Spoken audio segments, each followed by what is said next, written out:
Take a few clips of yours. Alright. Do we like say our names and stuff? I'm Logan. I'm from Wake Forest. This is my friend Cody. And we're on the part of the PCT right now. Yep.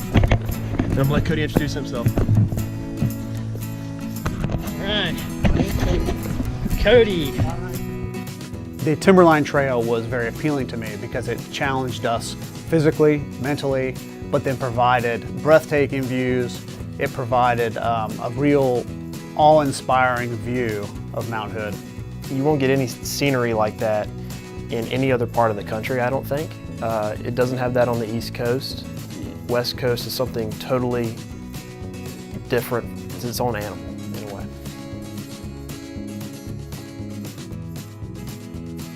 The scenery is incredible. The fact that everything you have and everything you need for those 3 days is on your back. That's wild. You're hiking along and you feel so insignificant compared to this mountain, which you know has been there for eternity and is going to be there long after we are. You know, a lot of what I wanted to experience was the nature and the views and traveling and the hiking and being in the middle of nowhere. But like a big thing was hanging out with Chris and Logan. You know, they're my two very good buddies, and you know, after a hike like this, you become very close with these guys, and you know that was a milestone right there. For me, starting on day one was very ambitious. It was very exciting. There were tons of moments where we were like, let's do it. You know, we had a late start, so it was a shorter day, and we did, I think, 6 miles or so, 7 miles, something like that. We were sore, but we were still feeling good. We were excited to be there, and by the time we set up at camp, we felt like we accomplished something. When we started on day one, I felt like a kid. So you had this huge mountain, snow-capped peaks. We were on the Pacific Crest Trail, which I had been wanting to hike sections of that for a long time. But I was like a kid in a candy store, if you will. The trail was well maintained, and we were practically skipping down the trail with excitement. Couldn't wait to see the next thing. We were constantly stopping in awe of the deep canyons and the high peak. Day one was a great experience. Okay, day one was, we had so much energy going into it. We were so stoked about this trip. We had a tough time finding the trailhead. You know, we got turned around once or twice. Not far into the trip, started a little chafing. You know, it happens to the best of us. We went until it got dark, and then I got tired. All right, you're ready. Look, let me tell you something, okay? If anybody tells you to hike Mount Hood, think about it. Just consider, look at that. Look at it right there. My feet really started to hurt, and that's all I focused on at the end of day two. I remember getting to that campsite and being very happy to see a sign that said places to camp. And I remember my blisters hurting really bad. I remember a lot of pain towards my feet. First started with a hot spot on my foot, which means, hey man, you're gonna get a blister. Started to chafe. Not great at all. Ripped my pants. Going uphill was exhausting. I am not in the shape I used to be. Go ahead and put that out there. I packed a pound of trail mix or Gorp, which definitely was a problem. 2 words, ultra light. Apparently, backpacking has changed over the years, and I've been disconnected completely. I had almost everything I needed, except for another pair of pants. People may think that if you're hiking, if you're circumnavigating a mountain, you're not climbing the mountain. Well, in this case, there's 9,000 feet of gain and loss on the Timberline Trail. You're constantly hiking down into canyons, crossing rivers, and then hiking out of canyons. So you're constantly gaining and losing elevation, which is physically exhausting. Cody, so how'd you feel about day 2?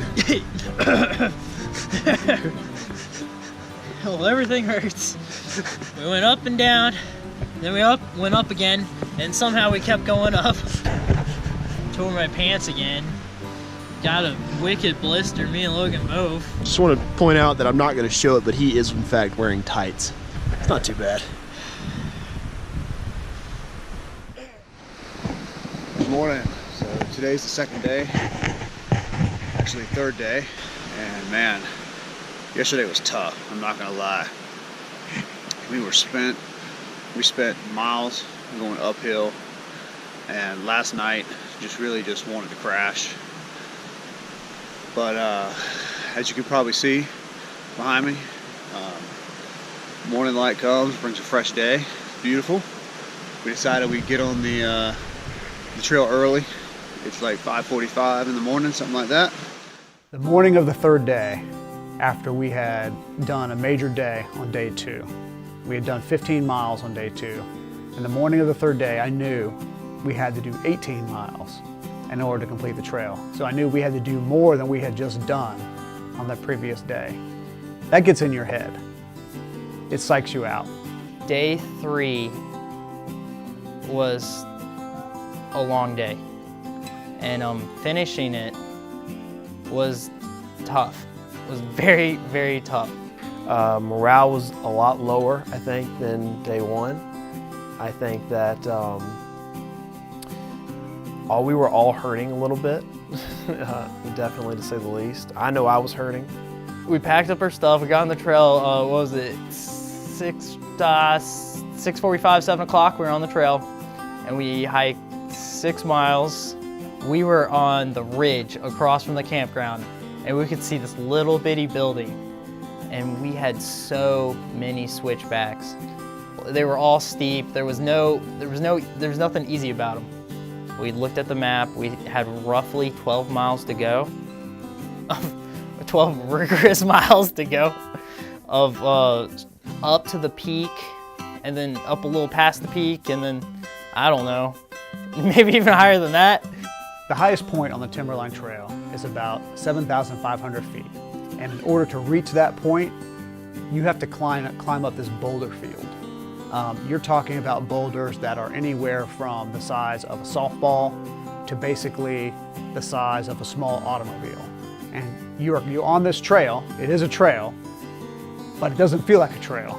It feels like you are literally hiking up a mountain over these boulders. That's how you got to the highest peak, and that was physically draining. One of the coolest parts of the Timberline Trail is we got to hike across glaciers. So you have these glaciers which never melt. We stopped, we drank from the glaciers. It was a surreal experience. Climbing up to one of the tallest points on the trail. I got Cody in front of me, Chris in lead. You see him. We're gonna do a little trail interview in the process. Cody, how you feeling right now? Good. Doesn't sound too good. Chris, what about you, man? Dude, that 7,000 foot climb took a lot out of us. Yeah, it did. Stopping for breaks, you know, you got to catch your breath, but we're strong, 3 strong. 2.5. Finishing on day 3 was a terrible experience. It seemed like we could not finish the trail fast enough. It seemed like every single step of the trail was uphill. It was like being at the bottom of a valley and thinking that the parking lot's right up there.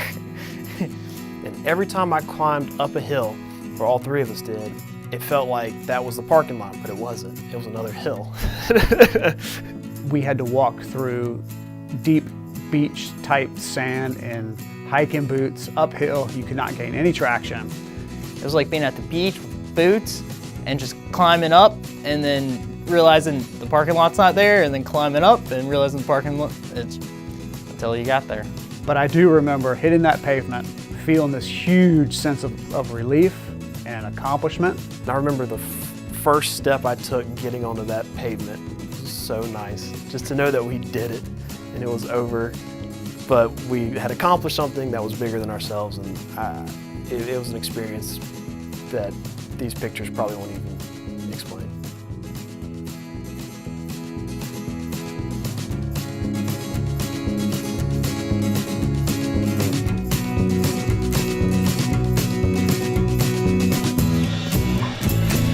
I don't know what happened back there. I lost Chris. Cody's somewhere.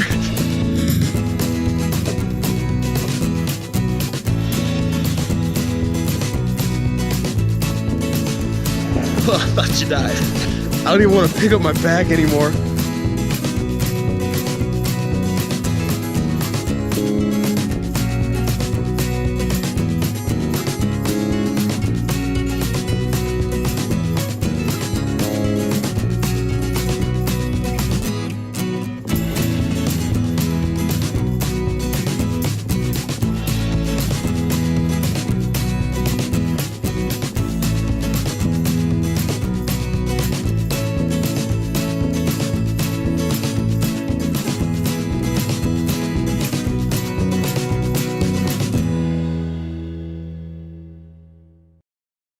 Are you at the top of a mountain? And all you can feel is your legs and your thighs rubbing together? Does that sound like do you feel like you won't make it any further? Well, I'll tell you what you need. You need Gold Bond.